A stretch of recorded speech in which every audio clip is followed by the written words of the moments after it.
Hello बच्चों, स्वागत है आपका अभय स्टडी वन में। आज हम आपके लिए बच्चों बहुत ही महत्वपूर्ण टॉपिक लेके आए हैं, सर्वनाम।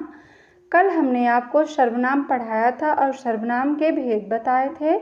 तो कल हमने आपको पुरुषवाचक सर्वनाम बताया था। पुरुषवाचक में तीनों सर्वनाम को बताया था, तीनों सर्वनाम को बताया था। आज हम आपको बच्चों निश्चयवाचक सर्वनाम और अनिश्चयवाचक सर्वनाम के बारे में बताएंगे। तो आप इस वीडियो को आखिर तक जरूर देखें। वीडियो अच्छी लगे तो लाइक करें, चैनल को सब्सक्राइब करें, दोस्तों तक शेयर करें। तो आइए हम देखते हैं बच्चों निश्चयवाचक सर्वनाम। जो शब्द सर्वनाम किसी व्यक्ति, वस्तु आदि की ओर निश्चय पूर्वक संकेत करे वे हमारे क्या कहलाते हैं? तो निश्चयवाचक सर्वनाम कहलाते हैं। जैसे यह, वह, वह, वे, यह, वह, वे, ये सब शब्द क्या हैं? तो ये शब्द हमारे निश्चय का बोध कराते हैं, इसलिए ये सब हमारे निश्चयवाचक सर्वनाम होते हैं। जैसे जब हम किसी वस्तु हो या व्यक्ति हो या स्थान हो, हम उसको निश्चित पूर्वक बोध कराएं कि ये हमारा फला स्थान है, तो क्या होता है? निश्चयवाचक सर्वनाम होता है। जैसे हम अपने गांव का नाम बताते हैं तो हम निश्चित होकर बताते हैं कि ये मेरे गांव का नाम है। अगर हम किसी व्यक्ति की बात करते हैं, जैसे इस व्यक्ति का नाम रमेश है, तो उसका नाम रमेश ही होगा, इसलिए हम रमेश कह रहे हैं। तो जब इस तरह के शब्द जहाँ पर बोध होते हैं तो हमारा क्या होता है? तो वो हमारा निश्चयवाचक सर्वनाम होता है। अभी हम बच्चों उदाहरण देखेंगे तो हमें समझ में आ जाएगा। अब हम उदाहरण देखते हैं। जैसे यह पुस्तक सोनी की है। अब यहाँ पर किसकी बात हो रही है? तो यहाँ पर पुस्तक की बात हो रही है। और पुस्तक किसकी है? तो पुस्तक सोनी की है। अब सोनी को हम बहुत अच्छी तरह से जानते हैं, इसलिए हम कहते हैं कि यह पुस्तक सोनी की है। यहाँ पर पूरा निश्चित किया गया है कि यह पुस्तक सोनी की ही है, ना कि प्रीति की और ना ही रूपा की, किसी की नहीं है, यह सोनी की है। दूसरा देखते हैं, ये पुस्तक रानी की है। अब यहाँ पर किसकी बात हो रही है? तो यहाँ पर रानी की बात हो रही है कि ये पुस्तक रानी की है।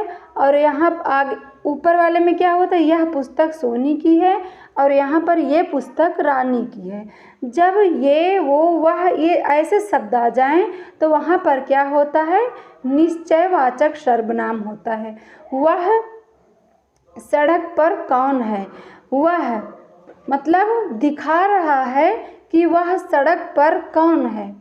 तो जब ऐसे शब्द आ जाएं जहाँ पे दोस्तों बच्चों, तो वहाँ पर क्या होता है? वहाँ पर निश्चयवाचक सर्वनाम होता। वे सड़क पर कौन आ रहा है। अगर आप कौन देख लें तो वहाँ पर आप कंफ्यूज मत होइएगा, क्योंकि वह सड़क पर कौन आ रहा है यह पूरा कन्फर्म है कि सड़क पर कोई आ रहा, वही वो पूछ रहा है। आगे बढ़ें। इतना आपको समझ में आ गया होगा बच्चों। अगर समझ में आया हो तो लाइक करें, चैनल को सब्सक्राइब करें और कमेंट में ज़रूर बताइएगा। अब हम आगे बढ़ते हैं, देखते हैं अनिश्चयवाचक सर्वनाम।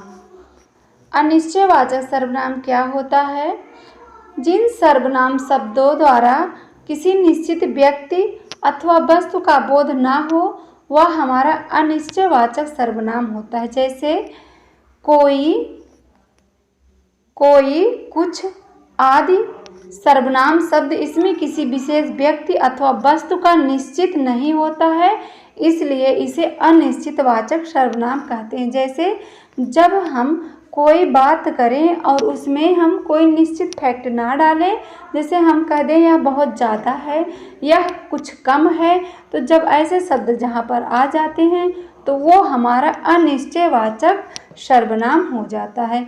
अभी हम उदाहरण देखते हैं तो हमें समझ में आ जाएगा। जैसे हम देखते हैं, द्वार पर कोई खड़ा है।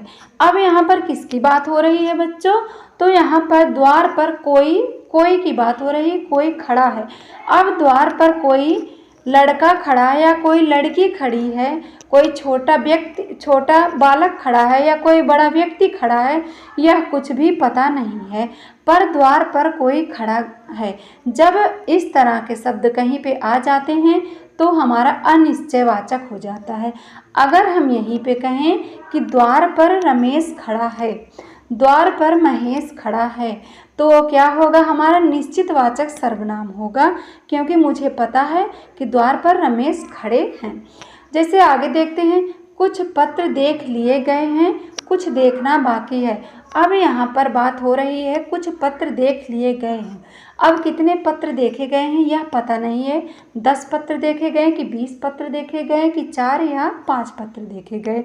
तो यहाँ पर कुछ पत्र की बात हो रही है, तो यहाँ पर कुछ की बात हो रही है। कुछ पत्र देख लिए गए हैं और कुछ पत्र देखना बाकी है। अब 20 पत्र बाकी है या 30 पत्र बाकी है, ये पता नहीं है। तो बच्चों, जब ऐसे शब्द कहीं पे आ जाते हैं तो क्या होता है? हमारा अनिश्चयवाचक सर्वनाम हो जाता है। जब हम कुछ की बात करें, थोड़े की बात करें, ज़्यादा की बात करें, तो वहाँ पर क्या होता है? हमारा अनिश्चयवाचक सर्वनाम होता है। जैसे 1 किलो फल है, अगर इस तरह से आपके परीक्षा में पूछ ले तो 1 किलो फल हमारा क्या होगा? निश्चितवाचक होगा। और अगर आपसे पूछ ले कुछ फल हैं, तो कुछ फल में क्या होगा? अनिश्चयवाचक सर्वनाम होगा। इतना आपको समझ में आ गया होगा बच्चों। अगर आपको समझ में आया हो तो कमेंट में ज़रूर बताइएगा। वीडियो अच्छी लगी हो तो लाइक करें, चैनल को सब्सक्राइब करें, दोस्तों तक ज़रूर शेयर करें। आज हम वीडियो यहीं पे समाप्त करते हैं। कल हम आपको निजवाचक और संबंधवाचक सर्वनाम के बारे में बताएंगे। तब तक के लिए धन्यवाद।